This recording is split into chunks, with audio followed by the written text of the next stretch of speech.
මීළඟට ආචාර්ය සුරේන් රාඝවන් මැතිතුමා ඔබතුමාට විනාඩි 17ක කාලයක් තිබෙනවා. Thank you, Honorable Chair. It's been customary to be a speaker in the latter part of the day and eventually speak to an empty house.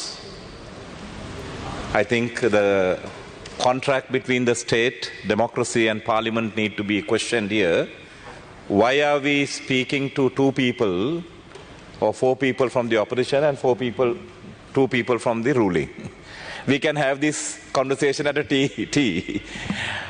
Therefore, I would urge the party leaders and especially the opposition which demanded a debate, for 3-day debate on the IMF rescue, that they should have at least had the courtesy, moral courtesy, to get this debate deepened so that our citizens get a good analysis of the direction that this country is about to take off. I'm glad the former speaker just before me spoke on education. ඔබතුමිය ගුරුවරියක් නිසාම වෙන්න ඇති ඒ වේදනාව තිබෙනවා. මේ රටේ ආර්ථිකය කඩා වැටීමට ඍජුවම බලපාපු එක ක්ෂේත්‍රයක් තමයි අපි අධ්‍යාපනය. අධ්‍යාපන ප්‍රතිපත්තිය පිළිබඳව 78 අංක 16 වෙනි අංක 16 වෙනි පනත යටතේ ගෙනාපු එවකට කල්පගේ මහාචාර්යවරයා ජයජයවර්ධන ජනාධිපතිතුමා බිහි කළ විශ්වවිද්‍යාල ප්‍රතිපාදන කොමිසන් සභාව එහි ආයුෂ කාලය ඉවර වී ඇත. එනම් we say that in English the race is finished. We have to start a new race. විශ්වවිද්‍යාල ප්‍රතිපාදන කොමිසන් සභාව පටන් ගන්නට කලින් තිබුණු බර්ලින් තාප්පය දැන් පුරවැසියන් විසින් අයින් කර ඇත. එහි අර්ථය නම් ලෝකය සිතන ක්‍රමය වෙනස් වී ඇත. නමුත් අපේ උසස් අධ්‍යාපන ක්‍රමය අවුරුදු 30ක් 35ක් 40ක් තුළ එක තැන පල්වීම හිරවීම මේ රටේ තවමත් නූපුදුණු දරුවන්ට කරන සාපරාධී අපරාධයක් හැටියට මම සලකනවා. ඔබතුමිය ඒ ගෙනාපු යෝජනාව මේ රටේ ආර්ථිකය ප්‍රතිසංස්කරණය කරන ගමන්ම ඊට සමගාමීව සමාන්තරව සමානව සහ ඊට ගැඹුරින් වෙනස් කළ යුතු ප්‍රතිසංස්කරණය කළ යුතු ජාත්‍යන්තරණය කළ යුතු ක්ෂේත්‍රයක් අපේ අධ්‍යාපනය. මා මේ පාර්ලිමේන්තුවේ ලබන සතිವಾರයේ ලබන පාර්ලිමේන්තුවේ මා ඉදිරිය දන්නේ නැහැ. මොකද මම පින් මන්ත්‍රී කෙනෙක්. මුත් ඔබතුමියට ඒ පාර්ලිමේන්තුවට එන්න මම ප්‍රාර්ථනා කරනවා. ඔබතුමිය මේ සටන ගෙනියන්න ඉස්සරහට. මන්දයත් ශිෂ්ටාචාරයක් හැදෙන්නේ අපේ අධ්‍යාපනය කරන ආයෝජනය හා පුරවැසියාටත් සෙසු ලෝකයටත් දායක වෙන්න පුළුවන් විමර්ශනශීලී බුද්ධිය ඇති පරපුරක් බිහි කිරීමෙන් බව ඔබතුමිය පිළිගන්නවා ඇති කියන නිසා මම මේ ප්‍රාර්ථනය සහ යෝජනාව ඔබතුමියට ගෙන්වා ලබන පාර්ලිමේන්තුවේදී අධ්‍යාපන ඇමතිනිය වීමේ වාසනාව ඔබතුමියට ලැබේවා. දැන් අපේ අද මාතෘකාව අධ්‍යාපනය පමණක් නෙවෙයි අධ්‍යාපනයට සමගාමීව වන ආර්ථිකයයි. මා කිව යුතුයි I am not an economist in any sense of the word. I am not a macroeconomic, microeconomist, Marxist economic, neo economist or a hybrid economist. Thank you, sir. There may be one school of that way. Because that comes from my discipline, political science. Because there is no separation between the science of how we govern ourselves, which is generally called the political science, and the way a country is economically managed. Therefore, today, the third day, this country's historical juncture, a turn that we have taken. නිදහසෙන් පසු හෝ මා හිතනවා අවුරුදු 100ක පමණ කාලය තුලදී මෙවන් අර්බුදයකට මුහුණ නොදුන්නු බව මෑත ඉතිහාසයේ බලද්දී අපේ ඉතිහාසඥයන් මෙන්ම සමාජ විද්‍යාඥයන් අපට කියා දෙනවා. අපි මේ තත්ත්වයට පත් වුණේ කෙසේද? එයින් මිදෙන්නේ කෙසේද යන්න පිළිබඳව අපි කතා කළ යුතුයි. බුදු ධර්මයේ විසින් අපට ලබා දී තිබෙන ප්‍රාථමික පාඩමයයි. දුකට හේතුව දුකෙන් මිදීම. මා හිතනවා අපි මේ ආකාරයට පත් වෙන්නට ප්‍රධාන හේතුවක් වෙන්නට හැකි අපි අසීමිත ලෙස පරිභෝජනවාදී සමාජයක් කරා අපේ පුරවැසියන්ව දක්කාගෙන යෑම. එය කවදා පටන් ගත්තාද මට විශ්වාස නැහැ. යමෙක් කියන්න පුළුවන් 77 දී පටන් ගත්තා කිය. යමෙක් කියන්න පුළුවන් 96 දී පටන් ගත්තා කිය. නමුත් අද සාමාන්‍ය තරුණයි කියලා හිතන අවුරුදු 30න් පහළ පුරවැසියන්ගෙන් විමසුවොත් ඒ අයගේ අනාගත බලාපොරොත්තු මොනවාද කියලා විමසුවොත් බහුතරයකගේ බලාපොරොත්තු ඒ සතියන්තයේ Taman ගත කරන හෝටලයේ තිබෙන තත්ත්වය පිළිබඳව කතා කිරීමයි. They talk about the qualities of the hotel that they are visiting that weekend, sir. And what kind of drink they are going to share. This is not the type of discussion we had about 20 years ago, 25 years ago. We would talk about the universities that we want to go. We will talk about under which professor we want to do our research. We would talk about, in fact, our dream was to go to Peradeniya, so some way we can get a Candian girl and settled in Peradeniya. That was because Peradeniya was considered the highest seat of higher learning in this country. But times have changed. And who changed this? Obviously, the world forces which are beyond us have forced us and commanded us to adopt our nationality, our market, our lifestyles according to the boardrooms of those multinationals and boardrooms of those manufacturer nations. But this is a reality. What one cannot escape from. Countries such as Japan, while producing, had held their traditional way of life. How did they do that? Countries which are traditionally Marxist, Maoist, like China, had completely given part of their society into manufacturer slave labor. I must ask forgiveness from them if I am wrong, but that is the reality.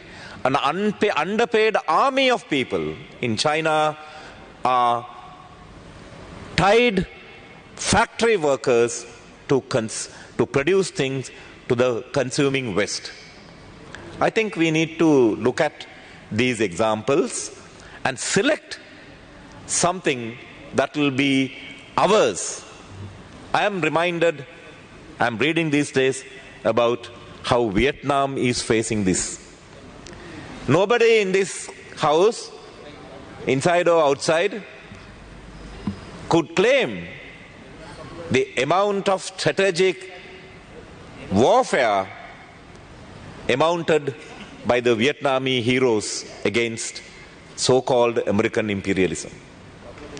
It was in one study it said that similar amount or more bombs were dropped in Vietnam into the entire World War II. But the Vietnamese people, under the great leadership, Ho Chi Minh stood because they wanted to protect their lifestyle, they wanted to protect their land, they want to protect their nation, they want to protect the future nation of Vietnam. A nation that fought such strategically, in such commitment, how is that facing today? Last year alone, Vietnam's foreign investment is nearly $20 billion, out of which surprisingly, or unsurprisingly, 7 billion came from America. Major American companies, including 3M, FedEx, companies had gone and invested in Vietnam. So I think, I'm not an economist, so I would call our economist in-house and outside, study these models. These models are an example. We do not have to reinvent our wheel again, but learning curve is already established so that Sri Lanka can learn. IMF bailout, 2.9 billion, which will be in 8 equal proportions, equaling to $390 million.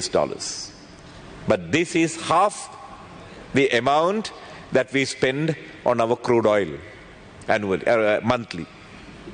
Because I was told by the minister officials that we spend nearly about 500 million US dollars on our crude oil and our energy that is needed.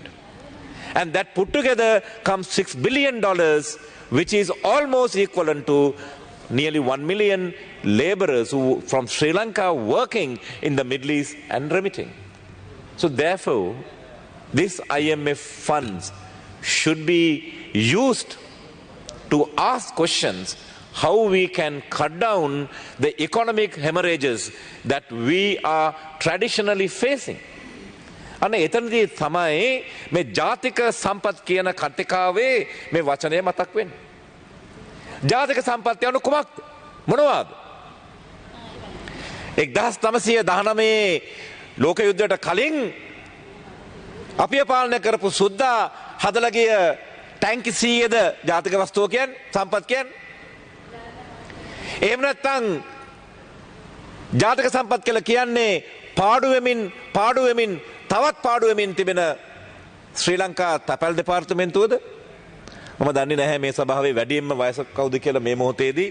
මම උපකල්පනයක් කරනවා ගරු වාසුදේව නානායක්කර මන්ත්‍රීතුමා හිටපු ඇමතිතුමා වෙන්න ඇති අපේ මේ මොහොතේදී වයසම. ඔබට මතක තිබෙනවා නම් මට මතකයි මම පාසල යන කාලේදී කුරුඳුවත්ත තැපැල් කන්තෝරුව. ඒ තැපැල් කන්තෝරුවට ගියාම කවුන්ටරෙන් මෙහා පැත්තේ තියෙනවා අර වීදුරු පොඩි බෝතලයක් ගම් දාලා තියෙනවා ඒකට පෑනකට කෙරෝලේ කෙඩි වගේක් හයි කරලා තියෙනවා. ඒකෙන් තමයි අපි ගම් ගාගන්නේ ලියුමක් යවන්න ඕන නම් අද ගිහිල්ලා බලන්න. ඒ තැපැල් කන්තෝරුව එතනමයි තියෙන්නේ. ඒ ගම් බෝතලේ එහෙමයි තියෙන්නේ. ඒ බුරුසු හදලා තියෙන්නේත් එහෙමයි. නමුත් sannivedanaya තාක්ෂණය මගින් කොයිතරම් වෙනසක් වෙලා තිබෙනවද මුළු මානව ශිෂ්ටාචාරයම වෙනස් කරමින්. එහෙනම් මේ ආයතනය මේ දෙපාර්තමේන්තුව ඒ කුරුඳුවත්ත මේ ස්ථානාධිපතිගේ වරදක් වෙන්න බෑනේ ඒක.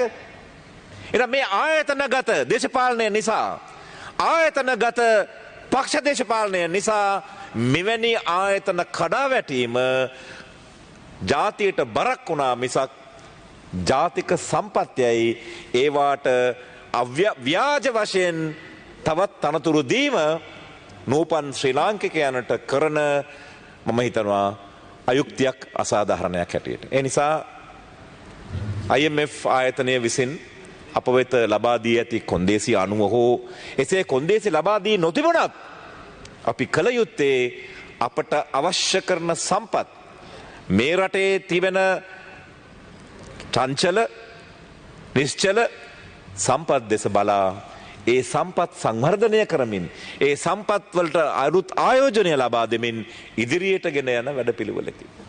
ගරු මන්ත්‍රීතුමනි මා හිතනවා රටක විශේෂයෙන් ශ්‍රී ලංකාවේ අපට තිබෙන ප්‍රධානම හා මුඛ්‍ය ජාතික සම්පත නම් අපේ තරුණ පෙළයි. මන්දයත් ලෝකයේ ඕනෑම රටක බුද්ධිමය වශයෙන් කායික වශයෙන් සමාජීය වශයෙන් සංස්කෘතික වශයෙන් තරඟ කළ හැකි තරුණයන් පිරිසක් මේ රටේ ජීවත් වෙනවා. අභිලාෂ සහිතව ජීවත් වෙනවා. අනාගතය ඔවුන්ගේ දැසේ දල්වමින් ජීවත් වෙනවා. අපි මොකද කරලා තින්නේ ජාතික සම්පත් වල? අද විශ්වවිද්‍යාල 17ක්ම වහලා 18 වෙනි දවසට. එහෙනම් ජාතික සම්පත් ගැන කතා කරන අය කල යුත්තේ ජාතියේම සම්පත වන ලක්ෂ 2ක් පමණ වෙන මේ විද්‍යාර්ථයන්ට තමන්ගේ අනාගතයේ සකසන්නට ලැබෙන අවස්ථාව බල කර සිටීමයි. අද වෙනකොට රුපියල් බිලියන එක දවසක් විශ්වවිද්‍යාල 17ක් වහලා තියෙද්දී අපි ගණන් බලලා තියෙනවා මිලියන 215ක් අපතේ යනවා. පාඩු වෙනවා. පඩි ලැබෙන අයට නම් පඩි ලැබෙයි. නමුත් ඵලදාය ලැබෙන්නේ නැහැ කියලා අපි කියන්නේ. මුදල් වශයෙන් බිලියන 3මාරක් පාඩු වී තිබෙනවා දැනට. අපි කිව්ව මුදල් හම්බ කරගන්න පුළුවන් කියලා. ඊට වඩා දරුණුම ජාතික අපරාධය වෙලා තිබෙන්නේ ලක්ෂ 2ක් වන තරුණ තරුණයන්ගේ ජීවිතවලින් දවස් 15ක් උදුරගෙන තියෙනවා. ඒ කියන්නේ මිනිස් දවස් මිලියන 3මාරක් මේ වර්ජනය කරන අය අනාගත පරපුරෙන් උදුරගෙන තිබෙනවා. We have robbed nearly 3.5 million human days ඔබතුමාට ඇත්තට විනාඩි 2ක කාලයක්. from the futuristic generation of this country. Therefore, I think we had independence, we had 1983 riots, we had 2009 post-war situation, we had 2004 tsunami, post-tsunami. අපට මේ ඉතිහාසය තුළ අපේ ජාතියත් මේ දේශයත් මේ දේශයේ සියලු පුරවැසියන්වත් නගා හිටවන්නට අවස්ථා ලැබී තිබෙනවා. මා හිතනවා ගරු සභාපතිතුමනි මේ ලැබී තිබෙන්නේ දනින් වැටුණු දේශය නැවතත් ගොඩනගන්නට ලැබී තිබෙන එක අවකාශයක් පමණයි කියා. ඒ අවකාශය අපි සාමූහිකව සාකච්ඡා මාර්ගයෙන් සංවාදව සංවරව සහ විනිවිද භාවයකින් නැවත ගොඩනගා ගත යුතුයි කියා. ඔව් විපක්ෂයේ ඇතම් අය කියපු එක චෝදනාවක් තමයි මේ විකුණන්න නියමිත ආයතන එහෙම නැත්නම් රජයේ වගකීමෙන් මිදෙන්නට නියමිත ආයතන පිළිබඳව හරි තක්සේරුවක් ගන්න කියා. මා 100%ක් එක්ම වෙනවා. ටෙලිකොම් වේවා වෙනත් ආයතනයක් වේවා ඒ වෙළඳපොළ පවතින මිල පමණක් නෙවෙයි අනාගතයේදී උපයය හැකි ආදායම ලාභය කීයද කියත් අපි ගණන් බැලිය යුතුයි. So we must do actual international standard of valuations of all these assets that we may be opening to the public-private investment. So therefore, I think President Ranil Wickremesinghe, thank you sir, you are a happy person, you should be today. It's your birthday. අවුරුදු 74ක කාලය තුල ඔබතුමාගේ අද උපන්දිනය තරම් සතුටු විය යුතු උපන්දිනයක් නැතියයි මම සිතනවා. මම දෙයත් වැටී තිබුණු දේශයක් නගවන්නට ඔබතුමා ඊ타ත්ම අභියෝගාත්මක අවස්ථාවකදී මුහුණ දුන්නු නිසා අද නැවතත් සිනාවෙන්නට පුළුවන් ජාතියක් හැටියට අනාගත බලාපොරොත්තු ඇති කරන්න පුළුවන් ජාතියක් බවට අපි පත් වී ඉන්න නිසා කලින් එක චෝදනාවක් ගැන මා නිතරම කිව යුතුයි පිළිතුරු දිය යුතුයි ආණ්ඩුවේ පක්ෂය කිව්වයි කියලා IMF යන්න එපා මේ කාලය අවසන් IMF යන්න එපා ජාතික සම්පත් මේ විදිහට පරිහරණය කරන්න එපා කියලා. මා එයාට කියන්න තියෙන්නේ එහෙම කියපු ඔක්කොමල්ලා ඉන්නේ විපක්ෂයේ දැන්. මේ මතවාදය මෙතන තියාගෙන හිටපු රජයේ පවා දනගස්සන්නට කරපු අය ඔක්කොම ඉන්නේ විපක්ෂය. ඒ නිසා පොදු විපක්ෂයේ යුතුයකමක් තිබෙනවා ඒ අයවත් එක්ක සාකච්ඡා කරලා අපි මේ යන වැඩපිළිවෙලට සුබදායි විදිහට දායක වෙන්න කියා ශ්‍රී ලංකාව ඇත්තේ එකම රටයි. එය අපි නංවා සිටිය යුතුයි මන්දයත් එය අපේ නොසැලෙන නොබියන මාතෘ භූමියයි. ස්තුතියි.